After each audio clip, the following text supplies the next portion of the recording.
దాస్యం వినయ్ భాస్కర్ గారు, అదేవిధంగా గౌరవనీయులు ఒంటేరు ప్రతాప్ రెడ్డి గారు, బాలప్రకాష్ గారు, తమ్ముడు నగేష్ గారు, జగిత్యాల జిల్లా మాజీ జిల్లా పరిషత్ చైర్మన్ సోదరిమణి వసంత గారు, మరి ఇప్పుడే బీజేపీ పార్టీకి రాజీనామా చేసి బీఆర్ఎస్లో చేరినటువంటి శ్రీమతి కళావతి గారు, బీజేపీ రాష్ట్ర ఎగ్జిక్యూటివ్ సభ్యురాలు, శ్రీమతి బి లక్ష్మి, బీజేపీ రాష్ట్ర స్టేట్ ఎగ్జిక్యూటివ్ మహిళా మోర్చా, అదేవిధంగా శైలజ గారు, ఆర్కే లక్ష్మి గారు, అనురాధ గారు, ఇమబిదు గారు, మంజుల గారు, కృష్ణ గారు, సత్యవతి గారు, ఇందిరా గారు, లక్ష్మి గారు, ఇంకా చాలామంది చెల్లెళ్ళు అక్కలు ఉన్నారు. ఈరోజు బీజేపీకి రాజీనామా చేసి బీఆర్ఎస్ పార్టీలో చేరుతున్నటువంటి మా సోదరీమణులందరికీ పేరు పేరున నమస్కారం. మీరందరూ ఈరోజు మరి గోపీనాథ్ గారి సతీమణి మాగంటి సునీత గోపీనాథ్ గెలవాలి, ఒక ఆడబిడ్డను ఆశీర్వదించాలి అని చెప్పి మీరందరూ కూడా ఇవాళ బీజేపీకి రాజీనామా చేసి కాంగ్రెస్లో చేరారు. సరే, జూబ్లీ హిల్స్ ప్రజల ఆశీర్వాదంతో 5 ఏళ్ల కోసం గోపీనాథ్ గెలిచారు. దురదృష్టవశాత్తు విధి వక్రీకరించి ఏడాదంతంలోనే చనిపోయింది. సరే, ఆ కుటుంబాన్ని నిలబెట్టాలి. పాపం 2 ఆడపిల్లలు ఉన్నారు, పెళ్లి కాని పిల్లలు. గోపీనాథ్కి 2 ఆడపిల్లలు ఉన్నారు. కొడుకు కూడా చిన్నోడు, ఇంకా వాడు కాలేజీకి కూడా పోలేదు. చాలా చిన్న పిల్లలు ఉన్నారు. మరి 3 సార్లు జూబ్లీ హిల్స్ ఎమ్మెల్యేగా ఎంతో మంచి పనులు గోపీనాథ్ గారు చేశారు. సో దురదృష్టవశాత్తు గోపి గారు చనిపోతే ఆ కుటుంబానికి అండగా ఉండాలని బీఆర్ఎస్ పార్టీ వారి సతీమణికి టికెట్ ఇచ్చారు. మరి ఈరోజు కాంగ్రెస్ నాయకులు ఏం మాట్లాడుతున్నారో మీరందరూ కూడా టీవీలో చూశారు. 2 నెలలు కాలేదు భర్తను కోల్పోయి, ఎంత బాధ ఉంటుంది. పిల్లల పెళ్ళిళ్ళు కాక, పిల్లవాడు చేతికి రాక, అకస్మాత్తుగా సడన్గా భర్తను కోల్పోయిన భార్యకు ఎంత దుఃఖం ఉంటుందో మనకు తెలియదా? ఆ ప్లేస్లో ఎవరమున్నా ఎంత బాధపడతాం. అయితే పిల్లలు పెద్దగా అయినరు, పెళ్ళిళ్ళు అయినాయి, జర మగపిల్లగాడు చేతికి వచ్చిందంటే వేరు. 2 ఆడపిల్లలు ఉంటే పెళ్ళిళ్ళు కాకపోయాయి, మగపిల్లవాడు ఉంటే ఇంకా చేతికి రాకపోయాయి. ఆమె దుఃఖంలో ఏదో కన్నీళ్లు పెట్టుకుంటే కూడా ఆ దుఃఖాన్ని కూడా కాంగ్రెస్ నాయకులు రాజకీయం చేస్తూ ఉన్నారు. ఇది మర్యాదనా? అసలు ఎవరైనా ఒక ఆడబిడ్డను ఆ రకంగా అవమానించవచ్చా? రాజకీయాలు ఉంటే ఏదన్నా మాట్లాడు. 2 నెలలు కాలే భర్తను కోల్పోయి, పిల్లలు చేతికి రాలేదు, పిల్లల పెళ్ళిళ్ళు కాలేదు, ఎంత బాధ ఉంటుంది, గుండె ఎంత బరువుగా ఉంటుంది ఆడబిడ్డకైనా. అది అనుభవించే వాళ్ళకే తెలుస్తుంది. కానీ నిన్న కొంతమంది కాంగ్రెస్ మంత్రులు తన దుఃఖాన్ని కూడా అవమానపరిచే విధంగా నానా మాటలు మాట్లాడుతూ ఉంటే ఎంత విజ్ఞత లేకుండా, విచక్షణ లేకుండా, ఎంత చిల్లర రాజకీయాలు చేస్తుండ్రో మనం కూడా అర్థం చేసుకోవచ్చు. బట్ ఏదైనా ప్రజలు విజ్ఞులు, ప్రజలు మంచి చెడు ఆలోచిస్తారు. ఏం చేసింది కాంగ్రెస్, ఏం చేసింది బీజేపీ, ఒక్కసారి మనం ఆలోచించాలి. తెలంగాణ విషయంలో 2 పార్టీలు, బీజేపీ అయినా కాంగ్రెస్ అయినా, 2 పార్టీలు కూడా తెలంగాణకు ద్రోహమే చేస్తున్నాయి. 2 పార్టీలు ఇవాళ తెలంగాణకు అన్యాయం చేస్తున్నాయి. ఇది ఇవాళ రాష్ట్ర ప్రజలు గమనిస్తూ ఉన్నారు. నేను ఉత్తగా మాట్లాడతలేను. ఇవాళ కాంగ్రెస్ అయినా బీజేపీ అయినా చెప్పుడు ఒకటి ఉన్నది, చేసుడు ఒకటి ఉన్నది. రాహుల్ గాంధీ ఏమంటాడు? మొహబ్బత్ కా దుకాన్ అని రాహుల్ గాంధీ అంటాడు. మోడీ గారు ఏమంటున్నారు? సబ్కా సాత్ సబ్కా వికాస్ అని మోడీ గారు అంటున్నారు. మరి నిజంగా అమలవుతుందా? మొహబ్బత్ కా దుకాన్ అని మాటలైతే రాహుల్ గాంధీ మంచిగానే చెప్తున్నాడు, కానీ జరుగుతున్నది ఏంది? హైడ్రా పేరిట పేదోళ్ళ ఇల్లు కూలగొడుతున్నారు కదా, అది మొహబ్బత్ కా దుకానా? పెద్ద పెద్దోళ్ళు ఏమో కూలగొడతలేడు. ఇలా కాంగ్రెస్ నాయకులు పట్నం మహేందర్ రెడ్డి ఇల్లు నీళ్ళలోనే ఉంటుంది, పొంగిలేటి శ్రీనివాస్ రెడ్డిది హైడ్రాలోనే ఉంటుంది, గాంధీ గారి భూమి గవర్నమెంట్ ల్యాండ్ కబ్జా పెట్టుకొని ఉంటాడు. పెద్ద పెద్దోళ్ళ ఇండ్లు అయితే కూలగొట్టలేరు, కానీ పండగ పూట ఆదివారం నాడు రాత్రికి రాత్రి వచ్చి గరీబోళ్ళ ఇండ్లు కూలగొట్టి నేలమట్టం చేసి వేల కుటుంబాలను రోడ్డు మీదకి తెస్తున్నాడు రేవంత్ రెడ్డి. మరి దాన్ని ఎందుకు మాట్లాడాడు రాహుల్ గాంధీ? రాహుల్ గాంధీ నీ మొహబ్బత్ కా దుకాన్ అనేది మాటలకే పరిమితమా? నిజాయితీగా చేతల్లో కూడా ఉందా? చేతల్లో ఉంటే నీ రాహుల్ గాంధీని నువ్వు నీ రేవంత్ రెడ్డిని ఎందుకు అడుగుతలేవు? రాహుల్ గాంధీ రేవంత్ రెడ్డిని ఎందుకు ప్రశ్నిస్తలేవు? గరీబోళ్ళ ఇండ్లు ఎందుకు కూలగొడుతున్నావు? పెద్దోళ్ళ తెరువు పోతలేవు, గరీబోళ్ళ మాత్రం కూలగొడుతున్నావని రాహుల్ గాంధీ రేవంత్ రెడ్డిని అడుగుతున్నాడా? ఆయన మాట్లాడాడు. ఆడపోయి రాహుల్ గాంధీ బీహార్లో ఓట్ చోరీ అంటున్నాడు. బీహార్లో ఓట్ చోరీ అంటున్నావు, మరి జూబ్లీ హిల్స్లో నీ రేవంత్ రెడ్డి ఓట్ చోరీ చేస్తుండు కదా. ఒక్కింట్లో 43 ఓట్లు రాయించిండు, ఒక్కొక్కరికి 3 ఓట్లు రాయించిండు రేవంత్ రెడ్డి. మరి ఈ ఓట్ చోరీ గురించి ఎందుకు మాట్లాడవు? నీ రేవంత్ రెడ్డిని అడగవా? మన కాంగ్రెస్ పాలసీ ఓట్ చోరీకి వ్యతిరేకం, నేను బీహార్లో బీజేపీ చేసిన ఓట్ చోరీ మీద కొట్లాడుతున్నా, నువ్వు చెయ్యొద్దయా జూబ్లీ హిల్స్లో, నువ్వు నిజాయితీ ఉండమని చెప్పవలసిన బాధ్యత రాహుల్ గాంధీకి లేదా? ఇవాళ దాదాపు 20,000 దొంగోట్లు రాయించిండు రేవంత్ రెడ్డి. కాంగ్రెస్ నాయకులు జూబ్లీ హిల్స్లో భర్తను కోల్పోయిన సునీతమ్మను ఓడగొట్టాలని 20,000 దొంగోట్లు రాయించి నానా కుట్రలు చేస్తున్నారు. ఇది తగునా? దొంగోట్లతో గెలుచుడు కాదు. నిజాయితీ ఉంటే నీ 6 గ్యారంటీలు అమలు చేసి నీ బాకీ చెల్లించి ఓట్లు అడుగు ప్రజల్ని. నువ్వేం చెప్పినావు? అక్క చెల్లెలకు నెలకు 2,500 రూపాయలు ఇస్తా అన్నావు. ఇప్పుడు 22 నెలలు అయిపోయింది. ప్రతి అక్కకు చెల్లెకి ఎంత బాకీ పడ్డావు? నువ్వు 55,000 బాకీ పడ్డావు. రేవంత్ రెడ్డి దొంగోట్లేసుడు కాదు, నిజాయితీ ఉంటే జూబ్లీ హిల్స్ అక్క చెల్లెళ్లకు ఒక్కొక్క 18 ఏళ్ళు నిండిన ప్రతి చెల్లెకు ప్రతి అక్కకు 55,000 బాకీ పడ్డావు. గదిచ్చి ఓటు అడుగు నీకు తెలివి ఉంటే. లేదు, అవ్వ తాతకు 4,000 పింఛన్ ఇస్తా అన్నావు. కేసీఆర్ గారు దోశ ఉంటే 1000 చేస్తా అంటే 1000 చేసిండు. మళ్ళా గెలిస్తే 1000 2,000 చేస్తా అన్నాడు, బరాబర్ 2,000 చేసిండు. నువ్వేమన్నావు? నేను 4,000 ఇస్తా అన్నావు. ఇంకా 4,000 ఇచ్చి మాట్లాడు. ఇచ్చిండా? ఇయ్యలేదు కదా. మరి ఈరోజు మీరు ఆలోచించండి. ఇవాళ కేసీఆర్ గారేమో మాట అంటే మాట మీద ఉన్నాడు. 22 నెలలు అయింది కదా. 22 నెలలు ఇంటూ 2,000 అంటే ఒక్కొక్క అవ్వకు తాతకు భర్త చచ్చిపోయిన చెల్లెలకు 44,000 బాకీ పడ్డాడు రేవంత్ రెడ్డి. రేవంత్ రెడ్డి నీకు నిజాయితీ ఉంటే గా ముసలోళ్ళకు 44,000 ఇచ్చినాక ఓటు అడుగు జూబ్లీ హిల్స్లా. ఈ దొంగ ఓట్లు ఎందుకయ్యా నీకు? చెప్పిన పని చేయి. నేను కొత్తది అడుగుతలేను, గొంతమ్మ కోరిక అడుగుతలేను. ఎలక్షన్లో కూడా బాండ్ పేపర్ వంచినావు. నేను గద్దె మీద కూర్చుంటే 4,000 పింఛన్ ఇస్తా అన్నావు. 2 ఏళ్ళు అయింది, ఇంకెప్పుడు ఇస్తావు అని అడుగుతున్నా. నువ్వు చేసింది ఏమున్నది? హైడ్రా పేరు మీద పేదోళ్ళ ఇల్లు కూల్చుడు. కేసీఆర్ ఉండగా బస్తీ దవాఖానలు పెట్టి మంచిగా వైద్యం చేపించిండు. బస్తీకి దవాఖాన పెట్టినామా లేదా? 350 దవాఖానలు పెట్టినాం. ఇప్పుడు అందులో పనిచేసే డాక్టర్లకు స్టాఫ్ నర్స్కు 6 నెలలకి జీతం ఇస్తలేడు. అది మూతపడాలేదు. మందులు లేవు. 108 రకాల మందులు మేము పెడితే ఇప్పుడు 20-30 రకాల మందులు కూడా లేవు. ఎర్రగోలి పచ్చగోలి అంతే, అన్ని మందులు బంద్ పెట్టిండు. బస్తీ దవాఖానలను ఆగం చేసిండు.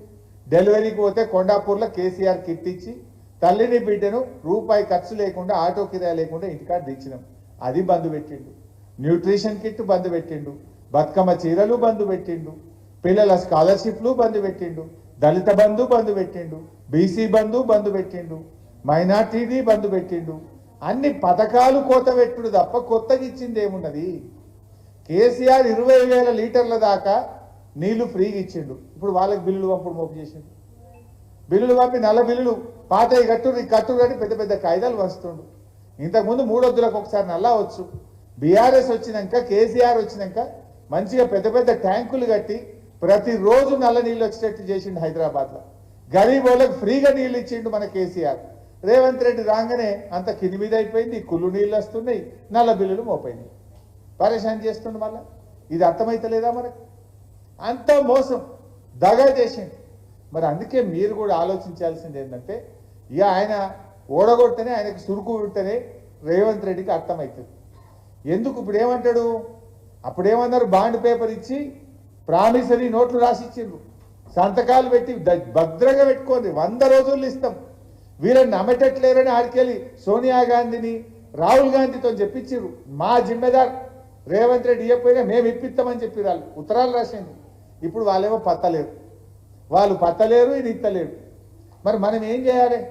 ఇప్పుడు తప్పిపోయి ఎవరన్నా కాంగ్రెస్ కోటేస్తే జూబ్లీ హిల్స్లా ఏమంటాడు? నేను పేదోళ్ళ ఇల్లు గులగొట్టినా నాకే ఓటేసిండ్రు, నేను కరెక్టే అంటాడు. నేను 4,000 పింఛన్ ఎగ్గొట్టినా నాకు ఓటేసిండ్రు, నేను బరాబరే ఉన్నా, ఇచ్చేది లేదు పో అంటాడు. తులం బంగారం ఇస్తా అన్నాడు. కేసీఆర్ 1,00,000 రూపాయలు ఆడవిల్ల పెళ్లి కళ్యాణ లక్ష్మి ఇస్తే నేను తులం బంగారం కలుపుతా అన్నాడు. తులం బంగారం లేదు, ఆ 1,00,000 కూడా చక్కగా ఎత్తలేదు. నేను తులం బంగారం ఎగబెట్టినా నాకే ఓటేసిండ్రు అంటాడు. మహాలక్ష్మి కింద 2,500 ఇస్తాను ఎగబెట్టినా అయినా నాకే ఓటేసిండ్రు, ఇచ్చేదే లేదు పో అంటాడు. మరి ఆయనకు సురుకు పుట్టాలి. ఇవన్నీ రావాలంటే బిడ్డ నువ్వు అక్క చెల్లెల్ని మోసం చేసినావు, అవ్వ తాతల్ని మోసం చేసినావు, చదువుకునే పిల్లల్ని మోసం చేసినావు, 2 లక్షల ఉద్యోగాలు ఇస్తాని నిరుద్యోగ యువకులను మోసం చేసినావు, రైతుల్ని మోసం చేసినావు. అందుకే నిన్ను జూబ్లీహిల్స్లో ఓడగొట్టినాము అని సురుకు పెడితే ఇవన్నీ పథకాలు అమలవుతాయి. దయచేసి మీరు ఆలోచించండి. జూబ్లీహిల్స్లో బీజేపీ అంటారా, అది డిపాజిట్ వచ్చే కష్టం ఉండదు, అది గెలిచే పరిస్థితి లేదు. బీజేపీ కోటేస్తే వట్టిగా వేస్ట్ అయిపోతుంది. మనము 2 ప్రభుత్వాలకు బుద్ధి చెప్పాలంటే బీఆర్ఎస్ను, మాగంటి సునీతమ్మను, భర్తను కోల్పోయిన చెల్లెల్ని మీరందరూ కూడా దీవించాలి. ఆ అమ్మ మీకు అందుబాటులో ఉంటుంది, మేమందరం అండగా ఉంటాం. ఇలా బీజేపీ కూడా ఏమంటది, సబ్కా సాత్ సబ్కా వికాస్ అంటే ఏంది, అందరికీ న్యాయం, అందరిలో ఆనందం ఉందా? మరి ఏం చేస్తున్నారు? గోదావరి నది ఉంది, ఇప్పుడు వచ్చే సంవత్సరం గోదావరి పుష్కరాలు ఉన్నాయి. పుష్కరాలు అంటే మీకు తెలుసు కదా, మనం పోతాం, కృష్ణానది పుష్కరాలు ఉంటే నదిలో పోయి మునిగి వచ్చినాం. గోదావరి అంటే కూడా ఆడికి పోతాం, నదిలో మునిగి పూజ చేసుకొని వస్తాం. మరి గోదావరి నది మహారాష్ట్రలో ఉంటుంది, తెలంగాణలో ఉంటుంది, కింద ఆంధ్రప్రదేశ్కి పోతుంది. 3 రాష్ట్రాల కింద ముందు మన దగ్గరికి అయినాకనే కిందికి ఆంధ్రాలో కలుస్తుంది. ఇలా మరి బీజేపీ ఏం చేసింది, గోదావరి పుష్కరాల నిర్వహణ కోసం ఆంధ్రప్రదేశ్కు 100 కోట్ల రూపాయలు ఇచ్చింది, తెలంగాణకు ఉత్తదే గుండుసున్న రూపాయి ఇయ్యలే బీజేపీ. మరి ఆంధ్రప్రదేశ్కు 100 కోట్లు ఇచ్చిన బీజేపీ తెలంగాణకు ఎందుకు 100 పైసలు కూడా ఇయ్యలేదు? ఇది సబ్కా సాత్, ఇది సబ్కా వికాస్ అవుతుందా? గోదావరి నదిలో అక్రమంగా ఆంధ్రప్రదేశ్ బంకచెర్ల ప్రాజెక్టు కడితే దానికి బీజేపీ మద్దతు ఇస్తుంది, తెలంగాణ గొంతు నొక్కుతున్నది, మనకు నీళ్లు లేకుండా చేస్తున్నారు. అంటే గోదావరి నది మీద బంకచెర్లకు అనుమతులు ఇస్తారు, గోదావరి నది మీద పుష్కరాలకు 100 కోట్లు ఇస్తారు, తెలంగాణకు మాత్రం ఏమి ఇయ్యరు. ఏమిస్తున్నారు? 157 మెడికల్ కాలేజీలు ఇస్తే తెలంగాణకు బీజేపీ ఒక్క మెడికల్ కాలేజీ కూడా ఇవ్వకుండా అన్యాయం చేసింది. ఇట్లా కూడా అన్యాయమే చేసింది. మొన్న బడ్జెట్ పెట్టిండ్రు, అమరావతికి ప్యాకేజు, విశాఖపట్నంకు ప్యాకేజు, ఆంధ్రప్రదేశ్కు ప్యాకేజ్ ఇచ్చింది. ఇయ్యింది, సంతోషమే, వాళ్ళు తెలుగు బిడ్డలే. మరి మాకెందుకు ఇయ్యరు తెలంగాణకు? వాళ్ళకి 10 రూపాయలు ఇస్తే మాకు 5 రూపాయలన్నీ ఇయ్యింది, వాళ్ళకి 10,000 కోట్లు ఇస్తే మాకు 5,000 కోట్లన్నీ ఇయ్యింది. ఒక్క రూపాయి కూడా ఇయ్యలే. 8 ఎంపీలు బీజేపీ గెలిపిస్తే కిషన్ రెడ్డి గారు కేంద్ర మంత్రిగా ఉంటే కేంద్ర బడ్జెట్లో ఆంధ్రప్రదేశ్కేమో ప్యాకేజీలు, తెలంగాణకేమో మొండి చెయ్య. ఇదేనా సబ్కా సాత్ సబ్కా వికాస్ అంటే? ఇట్లా చెప్పుకుంటూ పోతే చాలా ఉన్నాయి. వడ్ల ధర, వడ్లు 2,369 ఏమో వడ్లకి ఇస్తుంది. మన తెలంగాణలో ఏం పండుతాయి? వడ్లే కదా, బియ్యమే తింటాం కదా, మనం అన్నమే తింటాం కదా. గోధుమలు ఆడ వండుతాయి, ఉత్తర భారతదేశంలో వండుతాయి. మనం రొట్టె తక్కువ తింటాం, అటు పోతే ఉత్తర భారతదేశం వాళ్ళేమో రొట్టె తింటారు, మనమేమో 2 పూటలు 3 పూటలు ఇంత అన్నం తింటాం. మనం గోధుమలకేమో 2,585 రూపాయలు ఇస్తుంది మద్దతు ధర, తెలంగాణలో వండే వడ్లకేమో 2,369 ఇస్తుంది. అంటే 216 రూపాయలు తక్కువ పెట్టింది. మరి మన రైతు కాదా? గోధుమలకో నీతి, వడ్లకో నీతి ఉంటుందా? అక్కడ ఉత్తర భారతదేశంలో పండించేదైనా రైతే, మన తెలంగాణలో పండించేదైనా రైతే. మన దగ్గర పండేటేమో వడ్లు. బీజేపీ గవర్నమెంట్ ఎక్కినాడు వడ్లకు 1,400 ఉండే, గోధుమలకు 1,400 ఉండే. కానీ ఈ 11 ఏళ్లలో ఏం చేసిండ్రు? గోధుమలకేమో పెంచుకున్నారు, వడ్లకు మాత్రం తక్కువ పెంచింది. 2,585 రూపాయలు గోధుమలకు పెట్టింది క్వింటాల్ గోధుమలకు, క్వింటల్ వడ్లకేమో 2,369 పెట్టింది. మన దగ్గర అసలు పండుతాయా గోధుమలు? మన పండేటియే వడ్లే. మరి ఇదెక్కడి నీతి? సబ్కా సాత్ సబ్కా వికాస్ అంటే గోధుమలు పండించేటోడైనా రైతే, వడ్లు పండించేటోడైనా రైతే, ఇద్దరికి సమానం ఇవ్వాలి కదా. మరి ఇలా తెలంగాణ రైతుకు మనం వడ్లు పండించుడు శాపమా? మన రైతుకు ఎందుకు అన్యాయం చేస్తున్నది బీజేపీ? ఇట్లా చెప్పుకుంటూ పోతే చాలా విషయాలు ఉన్నాయి. వడ్లల్లో తెలంగాణకు అన్యాయం చేస్తుంది రైతులకు. అట్లే గోదావరి పుష్కరాలంటే అన్యాయం చేస్తారు. పిల్లలు చదువుకునే మెడికల్ కాలేజీలు అంటే ఒక్కటి ఇవ్వకుండా మొండి చేయి చూపించింది. గోదావరి జలాలు అక్రమ ప్రాజెక్టు బనకచెర్లకు ఆంధ్రప్రదేశ్కు వత్తాసు బలకబడుతుంది. బడ్జెట్లో ఆంధ్రప్రదేశ్కు ప్యాకేజీలు, బీహార్కు ప్యాకేజీలు, తెలంగాణకు మొండి చెయ్యి.